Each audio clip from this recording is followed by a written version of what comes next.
cases, we have more time for questions at the end. And also that you guys get confused and you can't follow, but I hope that you can, because this is being recorded and I'm available for questions after. Everybody can see my slides okay? Yep, okay. I don't know about anyone else. I can't hear very well. All right, how about if I hold up like this? That's much better. Yeah, okay. Thank you. Okay. So I asked everybody what their current challenges are with social media, and I kind of guessed what it was. So I did it multiple choice, and everybody pretty much had this group of challenges, which is very common, which is why I can predict it. So I'm hoping that today you will be able to find out ways that you can be different, time management, so that you are going to, so that you can do things more efficiently. And if you need help on what to prioritize, that is a case-by-case basis, and we can talk about that separately. I'm going to be offering a free 30-minute session for anyone who wants it at the end of the call. You just have to be the first person to get in touch, the first 5 people. You got to get ready with that. So the first big thing to think about is that marketing isn't just for people in the marketing department. So everybody in the business, if you're a small business, should have an awareness of marketing, because if everybody works together, then all the good stories that you have when you deal with clients, when you have successes, when new people join, when a project goes well, when there's a question you keep getting asked over and over, those all need to be fed to the people who are running your social media, so that the frequently asked questions are answered and the successes are celebrated and all of the other things are shared on social media. So it's good for everyone to at least get a basic understanding, even if they don't actually touch the design and the copywriting. And then for you guys as individuals, I would recommend that you really look at your own personal branding and make sure that when you show up, if anyone was to look you up online, they would see the best version of you. And to start with, that would include LinkedIn. So I do a separate course on 5 things that make your LinkedIn profile better than 97.7% of the world. And today I don't have time to go through the whole thing, but I'm quickly going to go through some basic things that you can all be aware of and start thinking about. So when it comes to your profile, it's a good idea to have a headshot rather than a full-length picture of you, so that if you're showing up as a thumbnail, you're recognizable. Ideally, with an approachable expression on your face, not angry, and if possible, good lighting, professionally shot. I think all of you have no excuses for having all of these criteria met if you're in business. The next thing to think about is your headline, which can be very specific. A lot of people just put things like associate or partner, when really they can get some really good keywords in there. So if somebody was looking for someone like this, in this case, Razi, he is the managing partner, and that's all he had. But I asked him to include his extra, what he specializes in. And then the third out of those things, one of the most difficult things is to talk about yourself in what's called the about section. And a lot of people skip this, or they talk about themselves in the third person, but ideally you want to talk about yourself in the first person. And he's done it very well, because he's kind of praising the company he works at as if he's proud of it, which is a good thing. So it's not braggy, but it still shows his values. So I can send you examples of really well written LinkedIn about sections if you would like. Then number 4 is the vanity URL, which I have a guide for that I can show you. But to quickly explain what it is, I've taken Janet's LinkedIn profile. I've taken a screenshot of that. And if you look up at the top, you see it's her URL to her LinkedIn profile is what LinkedIn gives you as a default. Your name with a hyphen with some numbers after. You can make that much neater by going to a certain URL, and I can give you the instructions for that, and then quickly changing it. It's one of the fastest, quickest wins you can have on LinkedIn. So I've just done a screenshot overlay to show how Janet's would look like. Now, this is a banner as well. Don't think that just by changing that you get the banner. I also designed her a banner because I thought that it's another thing that you can be thinking of, a branded LinkedIn banner. And Janet, if you want me to make any changes, I can happily do this for you and send this to you. I've got the file already. I also changed her picture a little to make it more bright because before it was too dark, you see? So that's a really easy thing to fix, and it really lifts your profile. And then here's the instructions that you see how easy it is to change your vanity URL, and you'll be able to follow this later. And I've also got a PDF which describes all the things that make your LinkedIn profile. If you want that, you can just message me for. Now I'm going to tell a story about a client we worked with a while ago, just to give you more of an awareness of the types of things you can be aiming for. So this is a company called The Skills Farm. They're a consultancy business. They train leaders in leadership skills. And I'll just show you a couple of the things they put up on social media before we started working with them. So if you can see, what can you see is wrong with this picture? Can anyone, why don't we allow it to be written? If you guys can write it in the chat window, so everybody can write what they think is wrong or what they see is wrong with this picture. If they show up. That's good, very good, Janet. Doesn't sum up to 100%. That was like the biggest thing. Very good. Any others that you've noticed? No? Okay, well, I'll just tell you. Other things I'll point out are the logo. Yes, that's another one, Graham. Yep. The logo has, the Skills Farm logo is very hard to read. They have a little subline, and it's at the bottom. It's against a gray background, and you can't read their tagline at all. So that's invisible. You should really be careful about contrast when it comes to things. And the word disengaged is also is misspelled. So, and yes, it's negative language, as we've talked about, but sometimes social media can talk about the negative things in order to highlight problems that the company can. So I'll go on to the next one. So here's the next one. Can anyone see what's wrong with this? It's a big design flaws. Yep. Anything else? Too text heavy, very true. Yeah. And the other thing is, as you can see, the word priority is at by itself, and the word conflict is by itself on a line. And the logo is too close to the edge. That's correct, Graham. So the words priority and conflict are what we call in design widows. You want to always, when you have a bulleted list of things, you want to make sure that there's no one word on its own. It can be broken up more evenly and will look better if they put after the word my, intervention as a priority is a good phrase to put on the second line, or resolve the conflict, it would be the good phrase to be on the second line. In addition, there should be more space between each bullet point than there is between each line of text. A lot of people don't realize this, but you need to space things to be grouped with what they're supposed to be with and away from what they're not supposed to be. So there's all sorts of design spacing issues. There's also too close to the edge. So good designers will know how to fix these things, but it's a good thing to keep an eye on. You want to have good contrast. You don't want any widows. You want to have a good margin of space around things. These are all things that even as non-designers, you can keep an eye out for if you're going to start trying to use something like Canva to make your own social media images. Here's another one.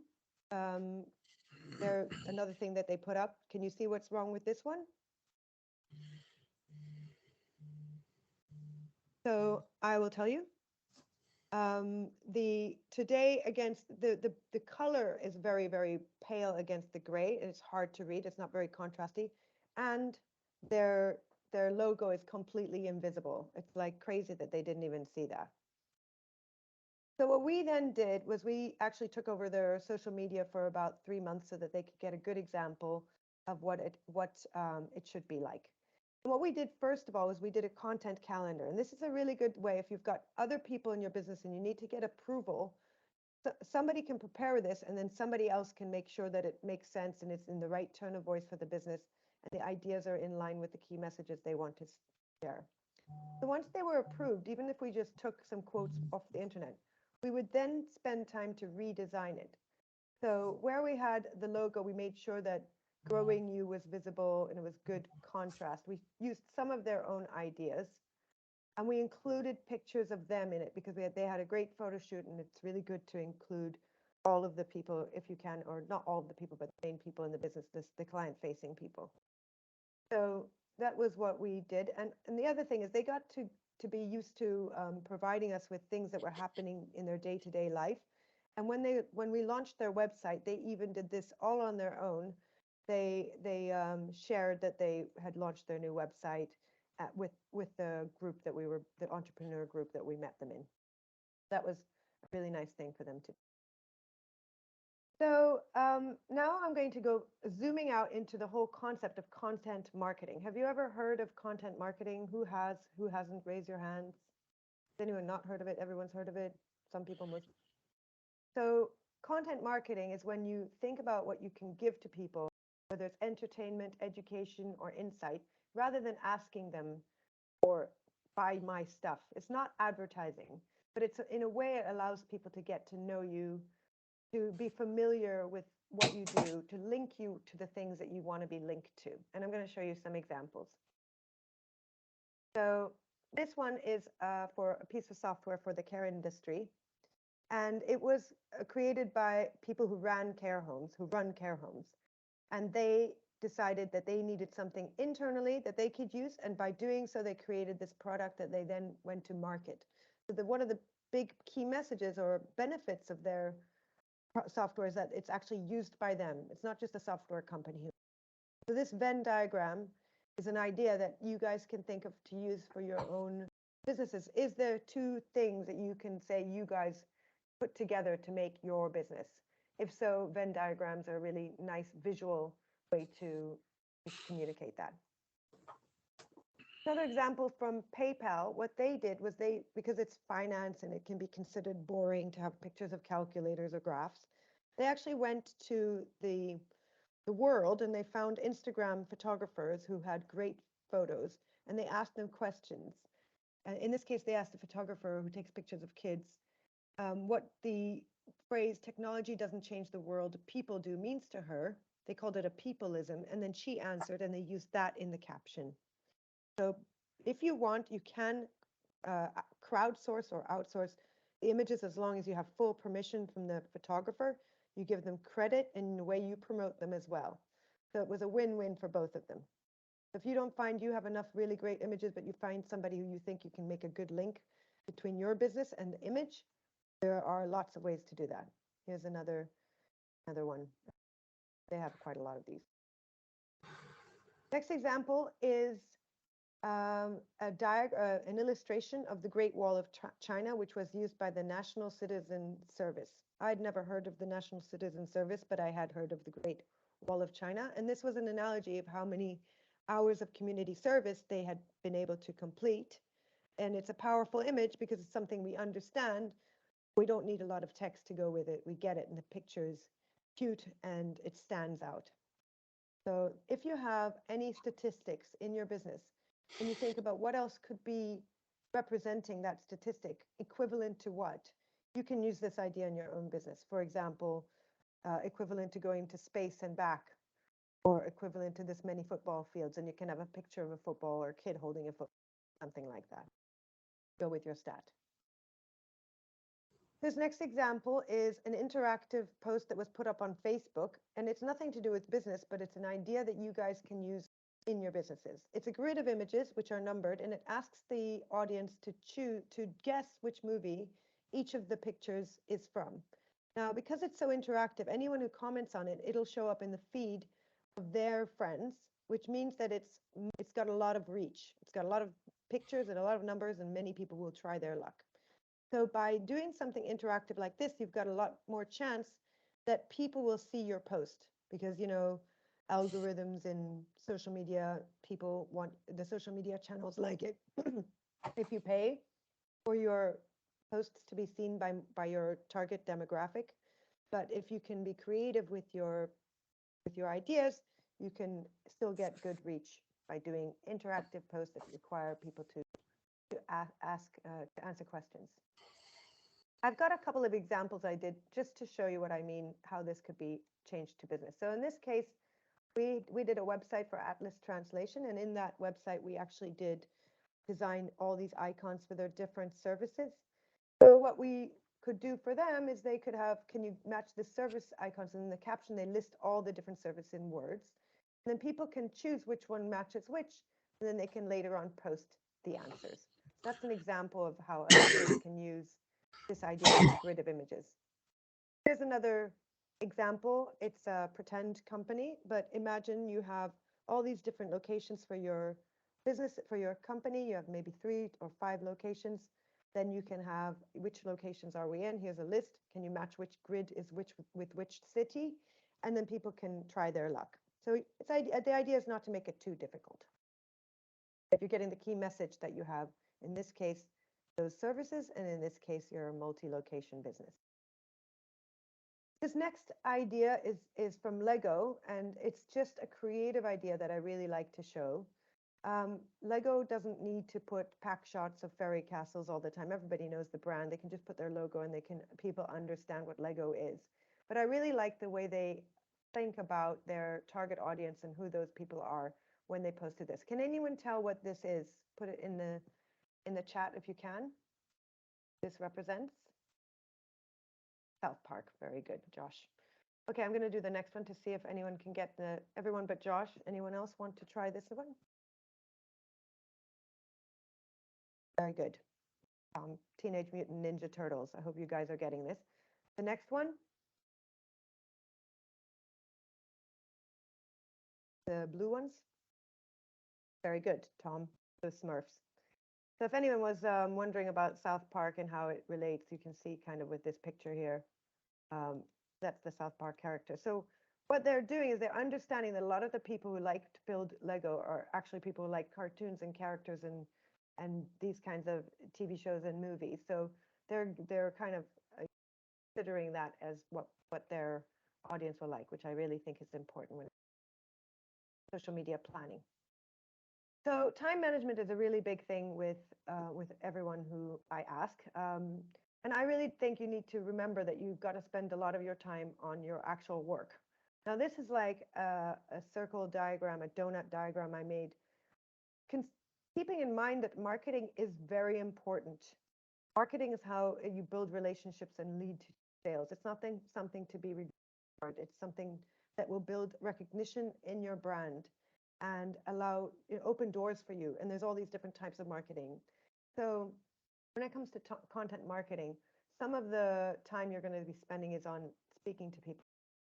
And then there's these 2 different categories called evergreen and spontaneous. And I will give you examples of those. And really you want to split your time between these 2. And creating evergreen content is going to save you a lot of time because you put it all in batch. So evergreen is what you already have, no matter what time of the year you could publish this and it would still be relevant. So I've got examples and I've categorized these examples. So the first category is educational. This is a leadership coaching company, quite a big one. And they put up a post defining what a servant leader is with a little diagram. And they wrote quite a long caption with it, and they linked to an article on their site about that. They're kind of claiming the name, the words servant leader is something that they promote, that they believe in, and they're defining it so that their clients who have businesses feel aspirationally like they want to be servant leaders as well. Then the next one, quotes of things that you believe in. You can probably come up with a whole bunch of these in 1.5 hour period. All the things that you really say all the time, all the things you believe, and then you can design branded images that have your logo on it that go with that quote. And then your caption needs to be written that has to do that how you as a business live by that quote. Quotes is another. I've actually used Bill's Pest Control because they've actually done a really good piece of educational content here about how pigeons will roost on your solar panels, and it shows pictures and it gives education. That's a good thing. You could have prepared that in advance. Good. I also did another example using Boson Consulting Group. These are messages I found from your website and from the page on the Buckinghamshire Business First. So this one shows about 6 proven tools that you might have. I don't know, I'm inventing this, but I got it from somewhere. And it could be a link to a PDF, which gives people it gives people those 6 proven and is a lead into people engaging with both, speaking to them. This one has a little picture of a hand swiping that indicates that you could swipe through it on Instagram. That on Instagram. Next category is insight. I've used another one of your examples from Tom. Tom put up a graph talking about the successes that he's had to how you scaled Google Ad leads from 15 to 550 per day. And the graph is a really good thing. And I actually did a branded version with a really big headline, just to show the headline is really important. It could be part of that picture. So just as a suggestion on how to make it stand out more, but it's a really good example of insight. Shows only you guys could have that insight. You wouldn't, nobody else would have that but you. Your business, all the experience that you have, all the people, you can share things that are unique to you because it's insightful. It's not just educational. Everybody knows that you can find it somewhere else. Only you guys have these stats and this information. So for example, James, with an accounting firm, you have all of those clients. You can say, you know, we surveyed our clients and in the last year, this many people reported rise in this part and a decrease in that percentage. And it doesn't give away any specific names of your clients, but it gives interesting insight that your other clients or potential clients might be. Next kind of evergreen content you can create. I mean, evergreen, this changes sometimes because people change, but showing your people. So if you take a great photo of one of your people and you put something that they said or a quote about how it is to work with you in your business, that is a great type of content because people love it. And it also shows personality in the business and it tells the story from one person's point of view, I think. And then that person can share it on theirs and you can share it on the company, LinkedIn or Instagram. It's a very good shareable piece. People include also your clients, and testimonials are a really important part of content. So you can actually take testimonials either for Twitter, so that's why they're that shape.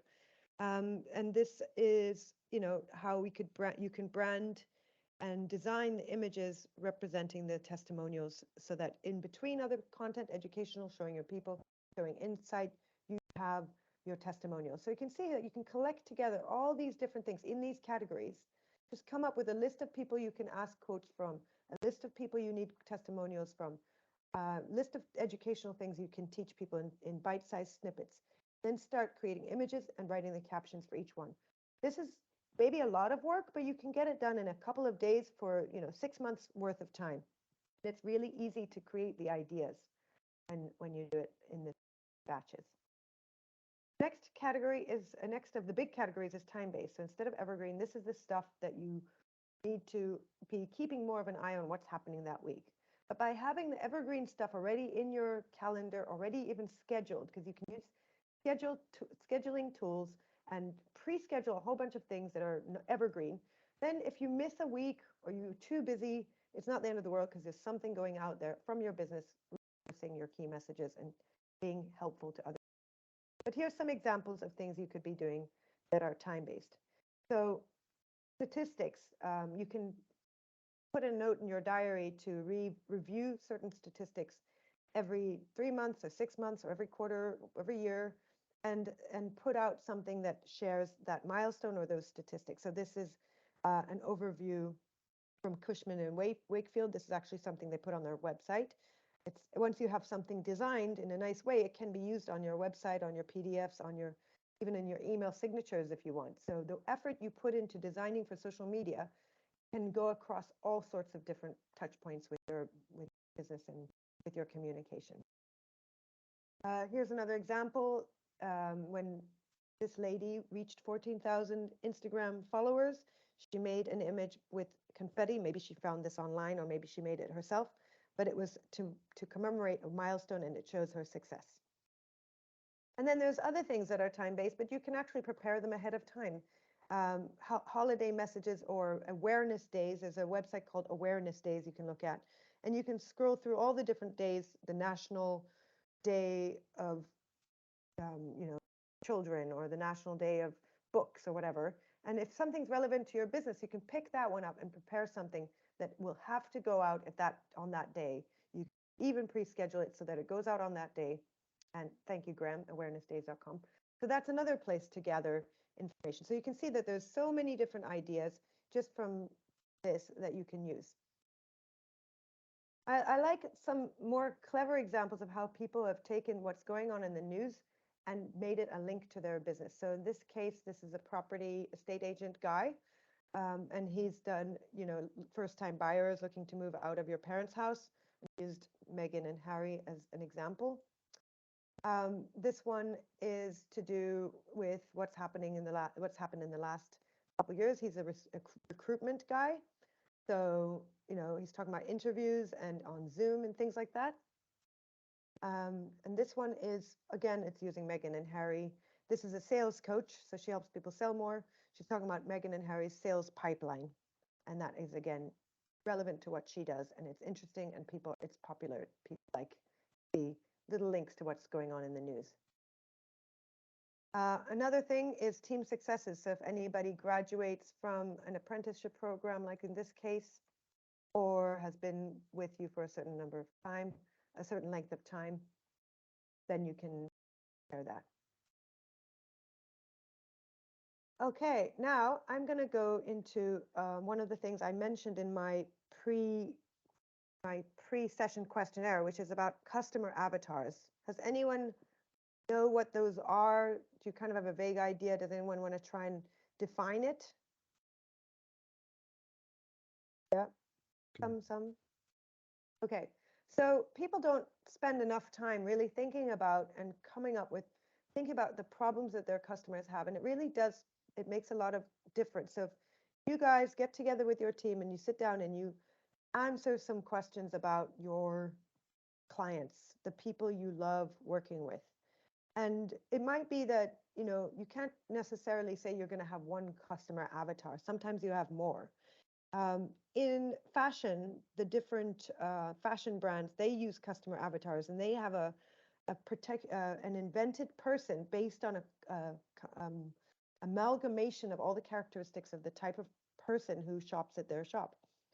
So I think that, Selfridges, I don't know what the name was, but they have a certain type of client or customer that goes to Selfridges, and BHS will have a completely different type of client. They don't exist anymore, but different brands have different types of clients. So it's about how can you identify what your types of clients. And I did this exercise with one of our clients. He's a member of our loyalty club, so he worked with us on ongoing basis. It's something we did very early on, and I met him at one of the Buckinghamshire Business First events.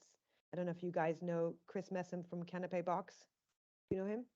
Anyway, he's got a great business, and they specialize in canapes. And we identified 4 different avatars, and we named them. This is another thing to do. I know it sounds weird, but if you name them, just like the big stores do, you actually, in your mind, can think much better about how you're going to position your marketing. So when you're creating content, you think, okay, this is content that I'm really aiming at the type at front desk Fran, or I'm really thinking about industry Ian and what he's got issues with when I create this content. So you might across the board have content that's aimed at the different avatars you have, but when you have specific communication that's going to just one type, you can use the same types of messages you've come up with, some of the same text and imagery, diagrams and graphs and things like that, and case studies, and put them into a PDF or an email or a blog post that you send specifically to one of your customer avatars. It's amazing how much easier things get when you do customer avatars, and how easy it is to write your captions and think about what you're going to do and how you're going to prioritize. So if you find that certain types of clients are more profitable for you, and your priority is to grow a certain industry, a certain part of your business, focus more on the content you'll make for them. I just saw that another user took control of my presentation. Hi, everyone. Something went wrong. I'll just try again. Nobody did anything? I don't think so. Give it another go. Okay, I'm going back in. Anybody have any questions right now? But while we have this sorry, my slides are frozen, so it might have been me. Oh, really? Sorry, Karen, my slides are totally frozen, and I just clicked on a button thinking that was it, but I didn't mean to take control of your slides. I was just, it was stuck on one slide and it wasn't moving. Oh no, I'm sorry. On the Meghan and Harry one, so I haven't seen any new slides. How traumatic. Yeah. Okay. Sorry. So I apologise. I didn't mean to cock things up. That's okay. I have clicked. That's not a problem. We'll put that as our feedback for next time as well, about if the screen freezes. Tom asked a really good question, actually. Am I right in remembering that direct links to external news sites will negatively impact social media algorithms? Direct links to external news sites will negatively impact your social media algorithms. I haven't heard that. If you wanted to share an article you found on the Daily Telegraph, are you saying you've heard that it would be a bad thing and you get lower visibility? Is that what you've heard? Yeah, that's what I've heard, is that in that situation it'd be better to, as you did on that Meghan and Harry one, I suppose, write a bit from the article and include in the comments the actual link. Yeah. If you have a caption all the time, yeah. Yeah. Yeah. But just leaving a link, sticking a link up there, nobody should do that. It's like terrible. It's terrible practice. Just like, oh, I know, I'll share this link on my LinkedIn. I'll just paste this link in, and then it will. Yeah, so that would be bad. You have to always write a good caption. Thank you. So I've got some tips to be successful. And then I think that, like, I've kind of had a stop point, but I've got, if I've still got time, I've got a couple more examples, case studies of our own examples, things we've done. So the first tip is to plan ahead in batches. So if, for example, you want to spend time just writing captions, that's a good thing to do in one go, rather than going and designing an image in Canva, if you're going to do it yourself, and then going and writing the caption for that, and then putting it into your schedule to publish ahead of time. You can use tools like later.com or buffer.com to pre-schedule your posts. Facebook, there's a pre-scheduling feature. There's all these different ways to pre-schedule. I would recommend, and this is what I do, I have a Word document where I just write all the ideas. I have all my ideas, and I write a caption for each one. And from that caption, I then have the idea of what I want to visualize. I might already have it, but I know what kind of image I need to get. Is it a picture of a person in the team? Is it something I have to design? Is it a quote? But the captions need to be written in one go as a batch. Then you'd go into your design program and start creating your designs. Now, for the most part, people who run businesses or are good at other things are not necessarily good at design. That's what I've seen. So if you get somebody else to do your designs, there's a way of getting the templates done, even in something like Canva, which is very easy to learn to use. This is something we do as a service. We can design 10 different templates, one for quotes, one for two-sided information, one for 3 bullets, 5 tips, all these different types of content, and then give you those, even create the first ideas for you, and then you can take those and duplicate them and make new ones out of those templates, and we can show you how to choose from a selection of colors that are only within your brand color palette. In Canva, I've set it up so that I have my 5 company colors, so when I use Canva for designs, I do it very quickly because all my colors are there. I've got my logo already there. It's on a transparent background. So it's faster for me to do these things. So if you guys can get it done as fast as I do, then you're not going to find it as difficult, because I don't find it the hardest thing of what I do. But of course, I'm a designer. I love to design. So next tip is to have a variety of content. Don't just always have the same thing. There's so many different types of content, and I actually haven't even gone into all the types of content because that's a whole other module.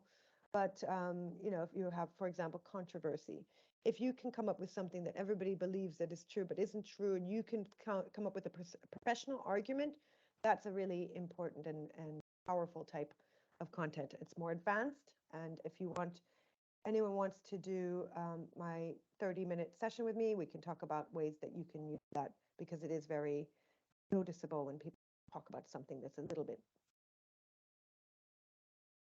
Next, headlines. Make sure that your headlines are clear. People can see just from the headline what they'll learn. So sometimes people try and be cute with headlines and make things that are rhyming. I've got a whole module on headlines and how to write headlines, and I've even got a PDF. If you guys want that, I'll send you a PDF on how to write good headlines. But that's really important to get your content noticed. And this is a disclaimer. If everybody's business is different, what works for you won't work for other people. Following these professional tips and being efficient and being visible, active, with good variety and writing captions for everything will help. But still, if you keep an eye on what works best and what doesn't, do more of what works best. And I've got a slide that is really your whole strategy in one slide. You have a content plan and intersperse the planned content with all the spontaneity and engagement with other people. So this is the detail about my offer. 30-minute session, the first 5 people who get in touch with me. You have all my details. My email address is Keren, Keren, @topleftdesign.com. And yes, the first 5 people who get in touch with me get a 30-minute free session, one-to-one on a Zoom call with me, and we can get really specific about what we can do, or ask me questions, or I can look at your website, all of the different things that I can help. So we're at the end. Oh, how many times a week would you advise posting? Well, LinkedIn says that if you post twice a week on your company page, they're likely possibly to feature you. I think 3 to 4 times a week is good on LinkedIn, but you can just do twice a week and it's already better. It's also, how much can you cope with? But if you think about all the other things you can do on LinkedIn besides just publishing, you can click like on other people's comments, you can comment on other people's comments, and that brings your name to the top of the feed and creates visibility for you. So it doesn't always have to be content that you've created and you're putting out there. Just being active is also a type of content marketing. Engagement is a type of content. So how much time do I have left? Another 20 minutes or? Yeah, okay. Yep, you've got 20 minutes left. We need to leave room for a few questions at the end as well. Okay, so I'll show you another example. This is a client called Organized and Simple. She's a professional organizer. And she asked us to do a PDF, 1-page PDF. This would be downloadable for her from her website, and she would send it as a gift to people. And the headline of the PDF was 5 ways to help improve productivity in an entrepreneurial environment. So I've got in the, at the top, you can't see it, that's why I did a separate slide to show you. That's the headline. Then underneath, she says, entrepreneurs are like superheroes. They are infallible, strong characters. Both groups have positive traits in common, such as drive, courage, creativity, determination, sense of adventure, and motivation. So she's very complimentary to her potential clients. I like that. I think that people who run businesses, I can speak from experience, we like to be complimented. We like to be, we're achievers and we want to feel good that we're doing something good and we're pushing the boat out. So compliments work well. And then she says in a very gentle way that entrepreneurs also have weaknesses. Superman's is kryptonite, Wolverine's is his temper, and Black Widow is ticklish. The 5 most common weaknesses are, and then the further down in the PDF, here's what we designed, and we drew this super entrepreneur little character at her request. One of my designers is very good at illustration as well. And these are the things that these entrepreneurs say to themselves. Now, this hopefully is familiar with you guys. You can see this and you think, oh, I think that way. That's how I am. I think like, we need anyone else to organize me. It's in my head. Or what does it matter whether my desk is clear and is cluttered? Then for each one, she's got her tip, which is all about how her method is going to help the entrepreneur think clearer and be more effective and take away the weaknesses that they've got. So once, this is a very good, what we call long form piece of content. It's unique. It's very special. She wrote it herself. We helped with the design and some of the copywriting, but it was really great idea, and it worked very well for her because it stood out, and it, complements it shows understanding of the target audience. And once we did this piece of content, if you're doing a project this is what we do. We do a project. We use the project as a way to market ourselves. We did some work for her. We also want to use it for ourselves. So taking it a step further, I wrote a blog article saying, what do you want to improve your productivity? This will help for super entrepreneurs. I didn't write a blog article, the interactive infographic PDF we designed for Patty Cruz-Bouchard. I wrote the headline as if I'm going to improve the productivity of super entrepreneurs, which I am because I'm giving them access to the information in this PDF. So this is like thing with content is that you think, oh, I'm just spending all this time, I'm going to use it only here once, and somebody's going to see it once. No, there's so many different ways that you can use content, and you can really work it. So once you've put that effort into designing or drawing something or carrying out a project, it can be a case study, it can be a quote from a client or a testimonial, it can be a Q&A with one of your clients where you feature them, they share it on their profiles, you share it on yours. Everybody loves each other even more, and you've got somebody advocating for your business as well. So we really take a lot of time, interviewing people and having people featured in our blog or on videos and things like that. I should do more videos. That's the idea. And then once I'd written the blog article, I'd read it, I shared it everywhere.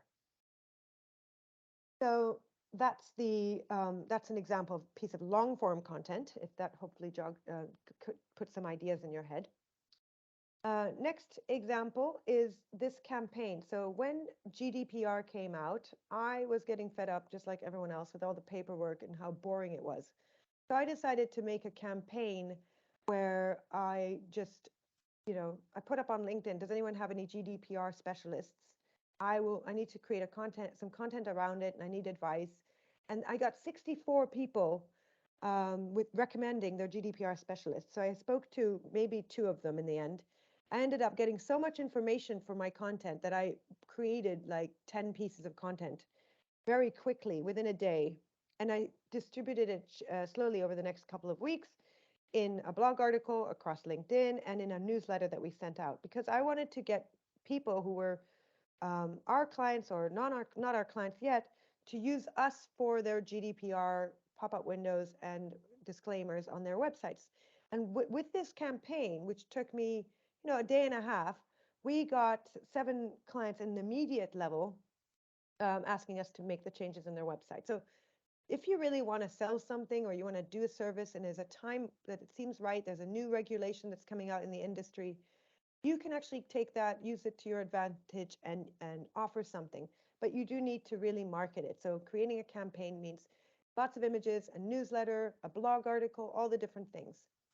So here's an example of I wrote an article about what was happening, and that was another part of my campaign. So that's campaigns. Now I've got one example of a piece of controversial content. It's something I mentioned earlier. I didn't know if I'd have time for it, and I'm going to show it to you. This is a guy who's a financial advisor, and he wrote an article which in my mind is controversial because it's talking about him firing 4/5 of his staff.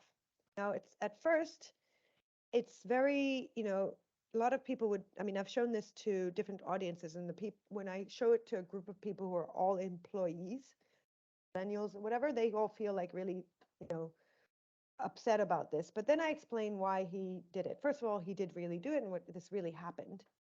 But he found that after he grew his business and he had more and more people delivering services, he maybe he made them redundant. I'm sure he did it legally. But he found that he was very, maybe that's topical. This is from a while ago. He was very, disengaged from his clients because he'd grown his business to the extent that other people were delivering the services, providing the advice. And he missed that. So he's spending all this time managing people. So he decided to change things around and get back to what he loved doing, which is advising, working with clients more directly. And if he's writing this to somebody and his target audience, business owner with at least 5 members of staff, who looks at this headline and thinks, I sometimes wish I could cut 4 of my 5 staff, or whatever number they have. They might be attracted to this headline, but then when they read it, they're the business owner with at least 5 members of staff, which might be within the bottom end of his target audience, what he wants to sell to, give financial advice to. And then he can maybe, speak to that person. They'll realize that he loves to work directly with clients. He gives high level advice. He's the one who you actually get to work with, which is different from other bigger firms where you get to work with somebody who's got less experience. So if you create a headline that's controversial and you can grab people into your article with that headline, but then you soften it all with really good information that makes people feel like, oh, wow, that makes perfect sense now, then that's a very powerful way to speak directly to your target audience. Okay, so before I get into the next thing, which is content pillars, I want to make sure that I'm not over. I've got 10 more minutes, right? You've got 10 more minutes, and I've got 4 questions for you. Okay, so I'll just do one more section. We'll do the questions. How about that? Okay, content pillars. If your brain isn't already full, this is another really great exercise that I use to organize content and plan it ahead of time. Evergreen and spontaneous content can go into any of these content. So what it is, it's a set of themes that you can use within your business. So I've got an example. That's the best way to explain. This is a company called Brand of Sisters. They create luxury scarves. So it's fashion, but it's also, they give 50% of their profits to girls' education charities. So their content pillars, we've created 5 of them. And within each one, you kind of start to understand it. It starts to categorize what it is that you need to create. So say you want to know, you've got to prepare all your product stories. So all the different things that have to do with your product, how it was made, who made it, who's wearing it, stories about your product. So really featuring the product that they're selling. But then without the product, they have the sister stories. These are people who they admire, who are their brand of sisters. That's the name of the company. What do they define as sisters? They would be famous people, women leaders, inspirational people who've made a change in the world, all in line with the charitable aspect of their business. Luxury, if they have any other brands that they want to feature and talk about, because that's also luxury, they want to be seen as luxury next to those brands, they can create content around those other brands of what luxury means. And then real type of events, things that are happening in the world, that's another content pillar that is relevant. So this way they can make sure they have good variety, all of it's in line with their key messages, and all of it is interesting and specific and branded and really relating to what they want to communicate to the world. So I've got an example of content pillars that I made, which really goes for a lot of different B2B businesses or even B2C businesses. So in the educational section, what's it like to work with you? That can be for everyone. Everybody should answer that question. People need to know before they work with you what it's like. What are your key messages? How do you prove your experience? Who are you contacting with? Do you have a global presence? And then they've got all the evergreen stuff there. So that might be a useful thing for you guys to use if you want to plan your content. So I think I'll stop there and then we'll do questions. That's absolutely fantastic. Really appreciate that. Just amazing content that you've provided to us there. I'm sure it's got all our brains racing. I've got 4 questions. If we can get through these 4, Keren, then we can open it up to more general. I'll put the first one in the chat. This one's from Simon Derry, who relates to slide 74. And his question is, with direct links, what happens when a source material changes or is removed? Yeah, sometimes that happens. There's a website called Broken Links that you can run through your website to make sure that your old blog articles that link to external links are still working. It's a quick way to get a full list of all the things that are gone. And it happens. I've had my business 20 years. I've been writing the blog since maybe the first, 15, I don't know how long we've had the blog, but we've been creating blog articles. So, there may be 400 blog articles. So there are going to be links to external sources that don't exist. So ideally, you want to go in and fix those, because Google does kind of rate your website, and that's one of the things. If it's got lots of broken links in it, it can, downgrade it slightly. But there's all these other ways you can bring yourself up, and having lots of blog articles is one of those. Well written with good keywords. That's fantastic, Keren. Thank you very much for that. Question number 2, in a similar part of your slide presentation, around slide 74.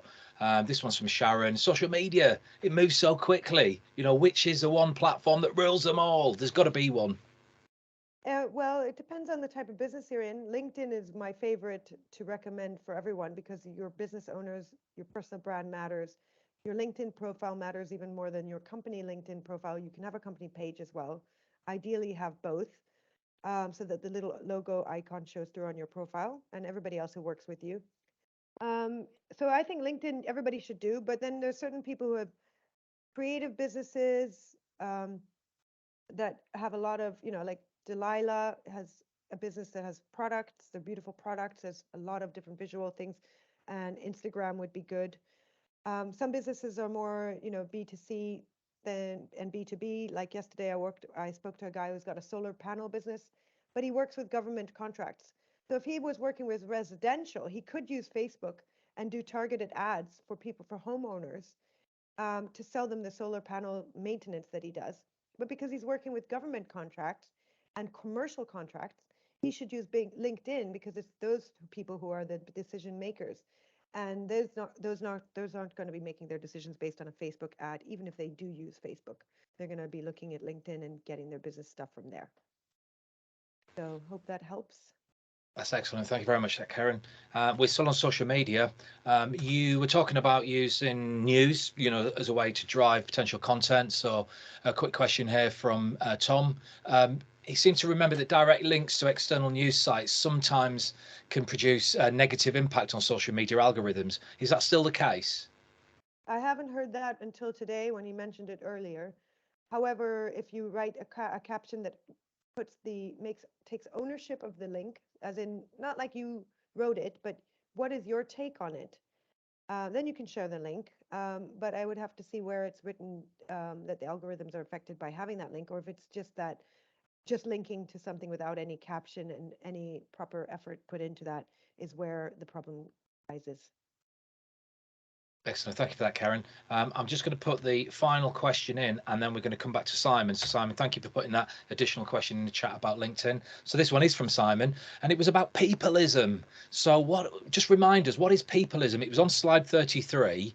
Okay, peopleism is used by PayPal. They created their own word.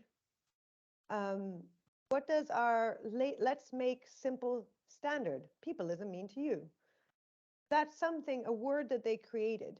So it's cool that PayPal created their own word, and they're calling it a peopleism, because they want to show they're a big brand, they're a big financial company, they're a payment service, but they want to show that they're working with people and they're caring about the people. So that's what peopleism means. And you can make up your own little words for your own business if you want.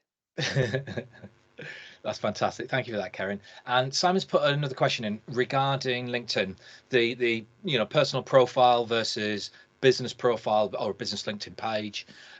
Tom's done a response to that. So if you have a quick look in the chat, be interested in your thoughts on, where is the boundaries, and, which one is better, and should they be connected, and, how do you use one to drive the other? Okay, so everybody's got a certain amount of time, and I like it when people are themselves in LinkedIn, as in not only have a profile, but they actually make an effort and participate. But not everyone wants to do that. Not everybody has the mental capacity or the interest in being on LinkedIn and writing their opinions and responding to other people's posts, or even designing and writing captions and publishing things themselves.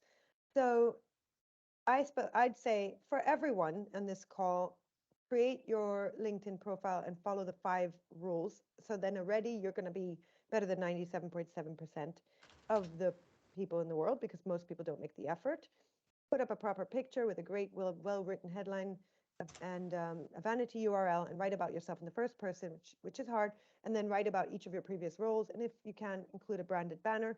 Then set up your LinkedIn company page properly, put in the details, and then, you know, put in a schedule that you know you can handle. Like, for example, once a month, post one thing on your LinkedIn company page, and then everyone in your company should like it, as a very basic thing to start the habit of being present on LinkedIn.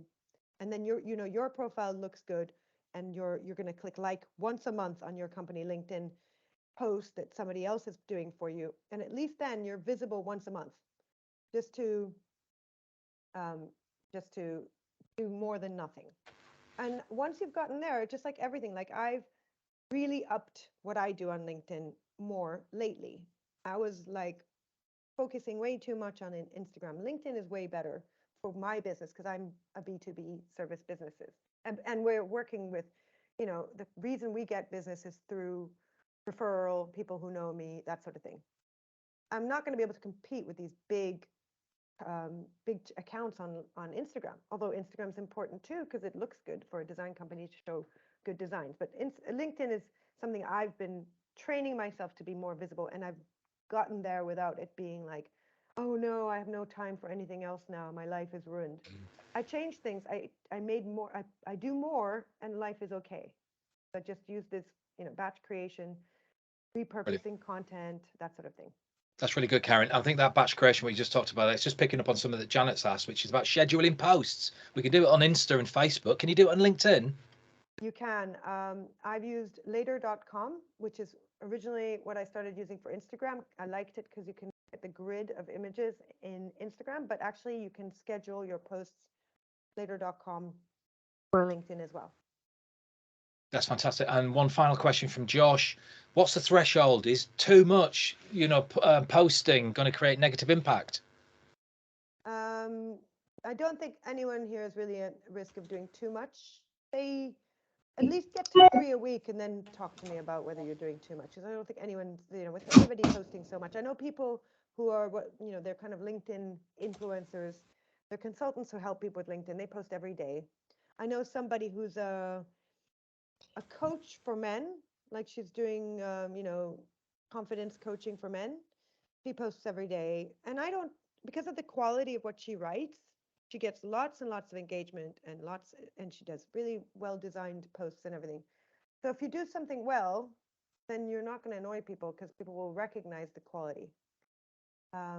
There's like a guy who does recruitment, the talent acquisition guy who I showed as an example earlier, David Lawrence, talked about the dress code for Zoom and did a poll.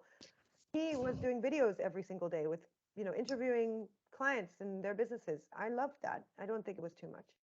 Yeah. Karen, but, you know, once a day is probably more than anyone can handle. So try 3 times a week and we'll talk about it. That's super, Karen. Thank you so much for joining us today. We're going to take a short break, but what we have done is we put your email address in the chat. Remember, gang, if you get there quick, you can get that 30 minutes of support from Karen. It can give you a good, you know, kind of drains up review of where you're at. Thank you also in advance for being willing to share some of the, you know, kind of the assets that you were talking about, scheduling and things like that. I think the gang would be delighted to receive anything like that. We'll probably suggest, Karen, that you send it through to Megan. Megan can then share it on. I wish you well with the rest of your day in Israel. I'm sure it'll be amazing. And once again, thank you for joining us today. Thank you so much, Karen. Nice to see everyone, and I'm available later if you need me. Fab. Okay, bye. All right, bye. Okay, gangs.